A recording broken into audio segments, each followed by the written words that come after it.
Ce chapitre sur les développements limités commence par une partie théorique, les formules de Taylor. Nous allons énoncer trois formules de Taylor. La formule de Taylor avec reste intégral, la formule de Taylor avec reste f dérivée n plus une fois de c, et enfin la formule de Taylor-Young.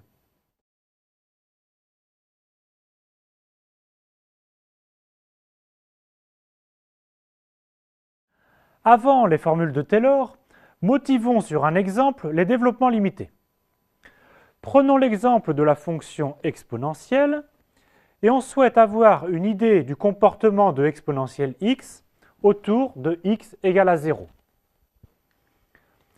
La meilleure droite qui approxime le graphe de la fonction en x égale 0 est la tangente. Son équation est y est égal à 1 plus x.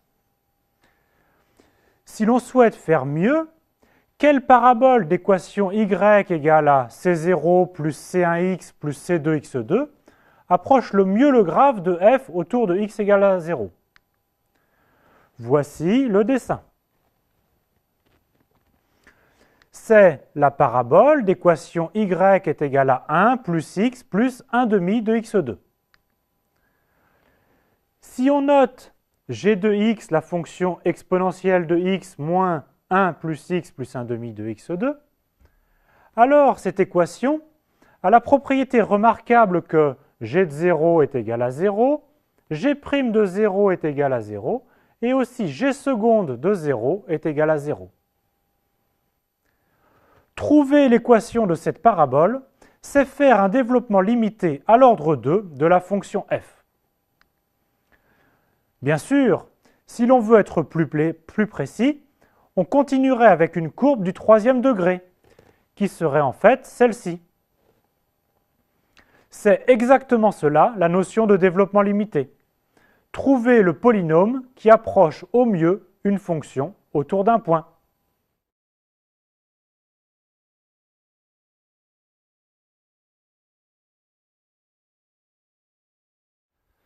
Sans plus attendre, voici une formule dite formule de Taylor-Young. f de x est égal à f de 0 plus f' de 0 fois x plus f seconde de 0 fois x2 sur factoriel 2 plus etc. plus f dérivée n fois en 0 fois x puissance n divisé par factoriel n plus x puissance n epsilon de x. Dans ce chapitre, pour n'importe quelle fonction, nous allons trouver le polynôme de degré n qui approche le mieux la fonction. La partie polynomiale, f de 0 plus f' de 0 fois x, etc. jusqu'à f dérivée n fois en 0, x puissance n divisé par factoriel n, est le polynôme de degré n qui approche le mieux f de x autour de x égale 0. Les résultats ne sont valables que pour x autour d'une valeur fixée. Ici, autour de x est égal à 0. Ce polynôme sera calculé à partir des dérivées successives, ici en 0. La partie x puissance n epsilon de x est le reste dans lequel epsilon de x est une fonction qui tend vers 0 quand x tend vers 0. Et x puissance n epsilon de x est négligeable devant la partie polynomiale. Nous allons voir trois formules de Taylor. Elles auront toutes la même partie polynomiale, mais elles donnent plus ou moins d'informations sur le reste. Nous commencerons par la formule de Taylor avec reste intégral, qui donne une expression exacte du reste.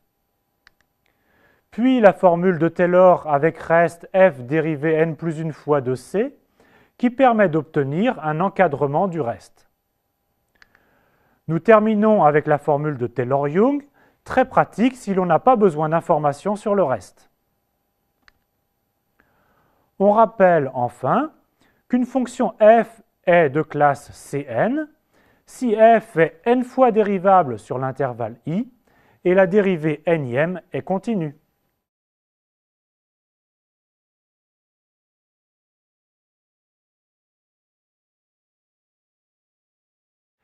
soit I un intervalle ouvert et fixons n un entier. Soit f de I dans R une fonction de classe Cn plus 1, et soit A et X deux points de l'intervalle I.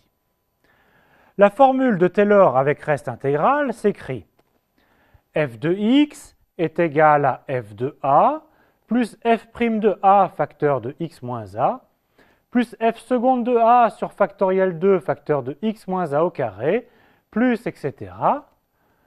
plus f dérivé n fois en a sur factoriel n facteur de x moins a à la puissance n et avec comme reste l'intégrale de a à x de f dérivé n plus une fois de t sur factoriel n, facteur de x moins t à la puissance n dt.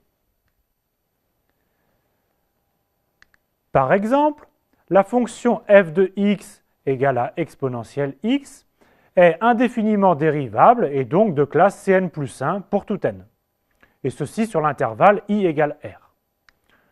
Comme f' de x égale exponentielle x, f seconde de x égale exponentielle x, alors pour a fixé et pour tout x, on a exponentielle x qui est exponentielle a plus exponentielle a facteur de x moins a, etc. plus exponentielle a divisé par factoriel n facteur de x moins a à la puissance n, plus l'intégrale de a à x d'exponentielle t sur factoriel n, x moins t puissance n dt. Bien sûr, si l'on se place en a égale à 0, alors on retrouve le début de notre approximation de la fonction exponentielle en x égale 0. Exponentielle x est égal à 1 plus x2 sur factoriel 2 plus x3 sur factoriel 3, etc. La preuve du théorème sera vue à la fin de cette leçon.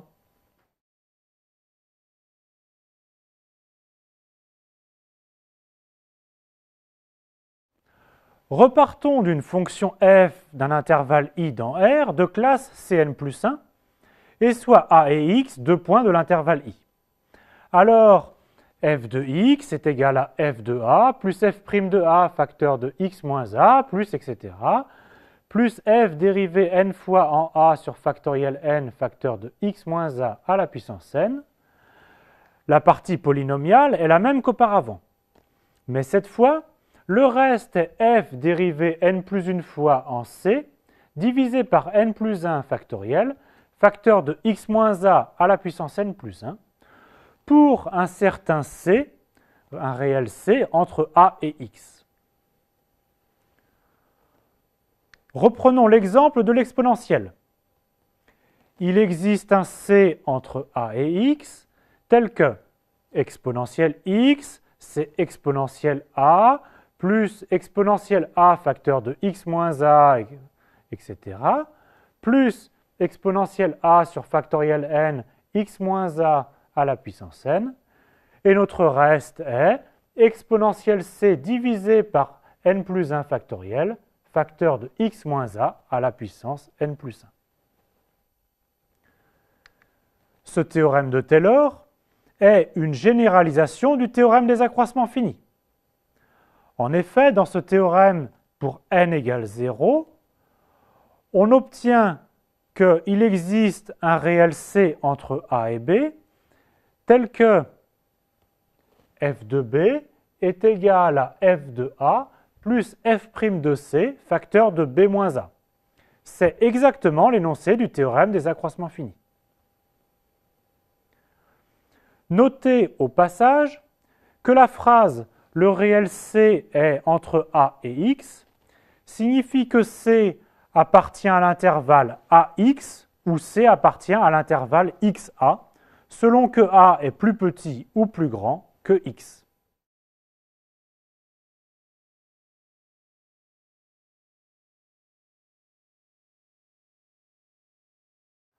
Dans la plupart des cas, on ne connaîtra pas le c du théorème précédent. Mais le théorème permet d'encadrer le reste. Ceci s'exprime par le corollaire suivant. Si en plus d'être de classe Cn plus 1, la fonction f dérivée n plus une fois est majorée sur l'intervalle i par un réel grand M, alors pour tout a et x de l'intervalle i, on a valeur absolue de f de x moins tn de x est inférieure ou égale à grand M, facteur de valeur absolue de x moins a à la puissance n plus 1, divisé par n plus 1 factoriel. Et Tn de x désigne la partie polynomiale de nos formules de Taylor. Nous allons illustrer ceci en calculant une approximation de sinus de 0,01. Nous allons noter f de x, la fonction sinus x. Alors, f' de x est égal à cosinus x, f seconde de x, c'est moins sinus x, f tierce de x, c'est moins cosinus x, et la dérivée quatrième est sinus x. On obtient donc f de 0 est égal à 0, f' de 0 est égal à 1, f seconde de 0, c'est 0, et f tierce de 0, c'est moins 1. Écrivons maintenant la formule de Taylor avec reste f dérivée n plus une fois en c à l'ordre 3 en 0. Cela donne f de x est égal à f de 0, donc 0, plus f' de 0 fois x, donc 1 fois x, plus f seconde de 0 fois x2 sur factoriel 2, donc 0, plus f dérivée troisième en 0, c'est-à-dire moins 1 facteur de x3 sur factoriel 3, plus notre reste. Ce qui donne ici x moins x3 sur 6 plus le reste. Appliquons ceci à la valeur 0,01 en substituant x par 0,01. On trouve que sinus de 0,01 vaut environ 0,01 moins 0,01 au cube divisé par 6. Et donc environ 0,009999833333, etc. Mais quelle est la précision de cette valeur approchée? La formule de Taylor, ou plus précisément le corollaire, permet d'estimer l'erreur commise. Comme la dérivée quatrième est sinus x en valeur absolue, la dérivée quatrième est majorée par 1. Donc la dérivée quatrième en c est plus petite que 1 en valeur absolue.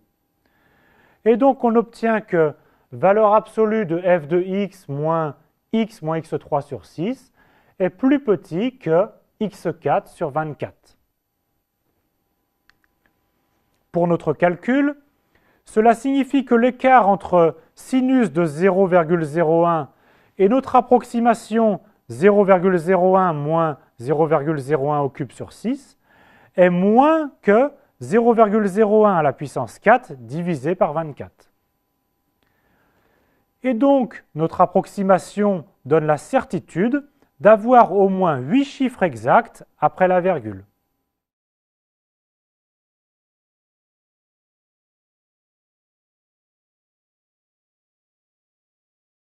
Passons à notre dernière formule, la formule de Taylor-Young. On part cette fois d'une fonction f de classe Cn.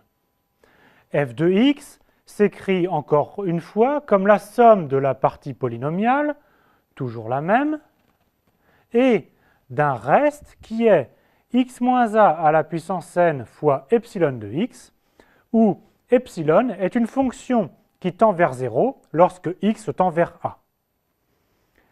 La seule information que donne cette fonction epsilon est que le reste est négligeable devant la partie polynomiale.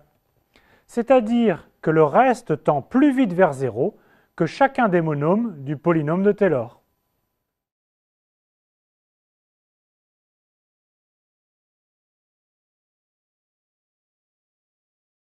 Attardons-nous sur un exemple que nous traitons en détail. Soit f, la fonction, définie par f de x, qui est égale à log de 1 plus x. Voici le graphe de f.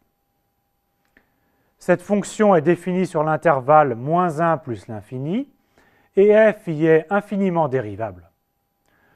Nous allons calculer les formules de Taylor en 0 pour les premiers ordres. Tout d'abord, f de 0 est égal à 0. Donc le polynôme de Taylor d'ordre 0 est t0 de x est égal à 0. Approcher notre fonction par une droite horizontale n'est pas très probant. On continue avec f' de x qui vaut 1 sur 1 plus x. Et donc f' de 0 est égal à 1. Ainsi, t1 de x, qui est f de 0 plus f' de 0 fois x, est égal à x. Bien sûr, c'est l'équation de la tangente en 0. On continue avec f seconde de x qui est égal à moins 1 sur 1 plus x au carré, et donc f seconde de 0 vaut moins 1. Et le polynôme de Taylor de degré 2 est donc f de 0 plus f' de 0 fois x plus f seconde de 0 fois x2 sur factoriel 2, ce qui donne ici x moins x2 sur 2. Nous avons maintenant une bonne approximation de notre courbe par une parabole.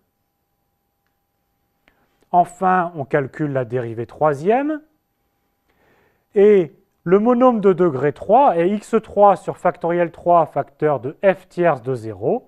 Et donc le polynôme de Taylor de degré 3 est x moins x2 sur 2 plus x3 sur 3. Notre approximation est maintenant excellente autour de 0. On remarque sur cet exemple que plus n est grand, meilleure est notre approximation. Cela s'explique car le reste est de plus en plus petit. Sur le dessin, les graphes des polynômes t0, t1, t2, t3 s'approchent de plus en plus du graphe de f. Mais il faut bien être conscient que cette approximation n'est valable que autour de 0, c'est-à-dire pour des x assez petits. Cela se voit tout de suite en regardant le comportement pour des grandes valeurs de x. Le log croît très doucement devant les fonctions polynomiales.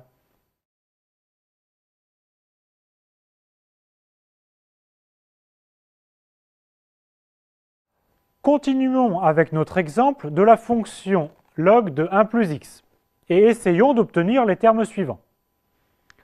Nous avons vu que sa dérivée était f' de x est égal à 1 sur 1 plus x. Par récurrence, on montre que la dérivée n est moins 1 à la puissance n-1 fois factoriel n-1 fois 1 sur 1 plus x à la puissance n. Et donc, la dérivée n en 0 vaut moins 1 à la puissance n-1 factoriel n-1. Maintenant, pour obtenir le coefficient du polynôme de Taylor, on divise par factoriel n. Et donc n-1 factoriel divisé par n factoriel donne 1 sur n. Et donc le monôme de degré n est moins 1 à la puissance n-1 x puissance n divisé par n. Voici donc le polynôme de Taylor en 0 de log de 1 plus x à l'ordre n. C'est la somme de k variant de 1 jusqu'à n de moins 1 puissance k-1 x puissance k sur k. Autrement dit, c'est x moins x2 sur 2 plus x3 sur 3 moins x4 sur 4, etc. Et le dernier terme est moins 1 à la puissance n-1 x puissance n sur n. Pour les formules de Taylor, n'oubliez pas d'ajouter le reste.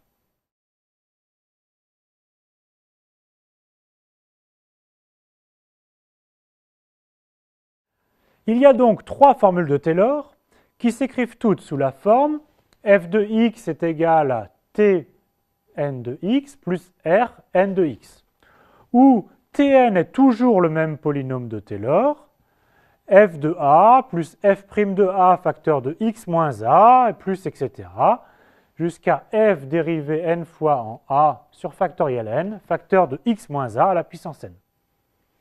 C'est l'expression du reste Rn de x qui change. Attention, le reste n'a aucune raison d'être un polynôme. Pour la formule de Taylor avec reste intégral, Le reste vaut l'intégrale de a à x de f dérivée n plus une fois en t divisé par factoriel n, x moins t à la puissance n dt. La seconde formule de Taylor, le reste est f dérivée n plus une fois en c divisé par n plus 1 factoriel x moins a à la puissance n plus 1.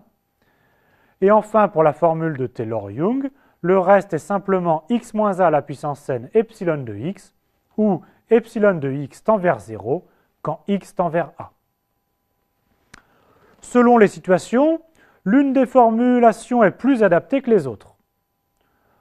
Notons que les trois formules ne requièrent pas exactement les mêmes hypothèses, mais on manipule le plus souvent des fonctions de classe C infinie, et les trois formules sont alors valides quel que soit n. Pour terminer, à l'aide du changement de variable x est égal à a plus h, on réécrit les formules de Taylor sous une forme parfois plus pratique. Par exemple, la formule de Taylor-Young devient f de a plus h est égal à f de a plus f' de a fois h plus etc. plus f dérivée n en a divisé par factoriel n fois h puissance n plus le reste qui est h puissance n epsilon de h, où epsilon de h tend vers 0 quand h tend vers 0.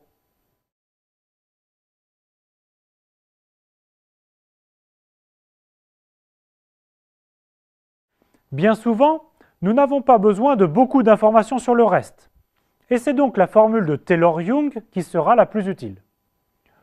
En plus, on se ramène souvent à étudier la fonction autour de x égale à 0.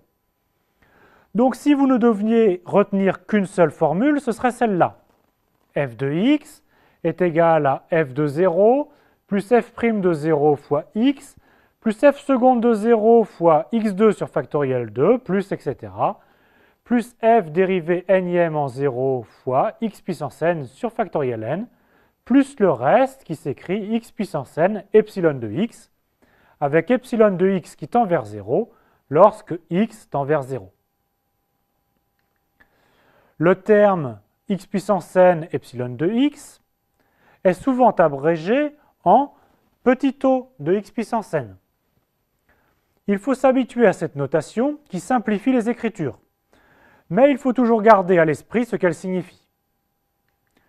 Avec la notation petit o, la formule de Taylor-Young s'écrit en 0 de la façon suivante.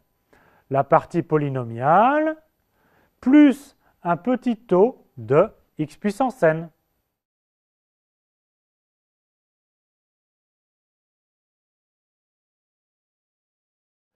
Prouvons une des formules de Taylor. Nous prouvons la formule de Taylor avec reste intégral, et les deux autres formules se démontrent à partir de celle-ci. Nous allons prouver cette formule par récurrence sur n.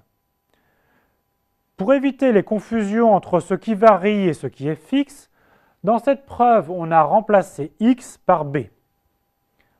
Et nous supposons que f est une fonction de classe Cn plus 1. Pour n égale à 0, une primitive de f' de t est f de t, et donc l'intégrale de a à b de f' de t dt est égale à f de b moins f de a. Donc f de b, c'est f de a plus l'intégrale de a à b de f' de t dt. On rappelle que par convention, b moins t à la puissance 0 vaut 1 et factoriel 0 vaut aussi 1. Passons à l'hérédité. Et supposons la formule vraie au rang n-1. On a donc cette formule-là. Nous allons effectuer une intégration par partie dans l'intégrale du reste. En posant u qui est égal à la dérivée n de f et v' qui est égal à b moins t à la puissance n-1 divisé par factoriel n-1. On a donc u', c'est la dérivée n plus unième, et v, c'est moins b moins t à la puissance n divisé par factoriel n. On applique maintenant la formule d'intégration par partie. L'intégrale de uv' est égal au crochet de UV moins l'intégrale de U'V. Lorsque l'on évalue le crochet en A, cela donne ceci. Et lorsqu'on évalue le crochet en B, cela donne 0. On reconnaît exactement le monôme de degré n du polynôme de Taylor, plus le reste intégral au rang d'après. On vient donc de prouver la formule au rang n. Et ainsi, par le principe de récurrence, la formule de Taylor est vraie pour tous les entiers n pour lesquels f est de classe Cn plus 1.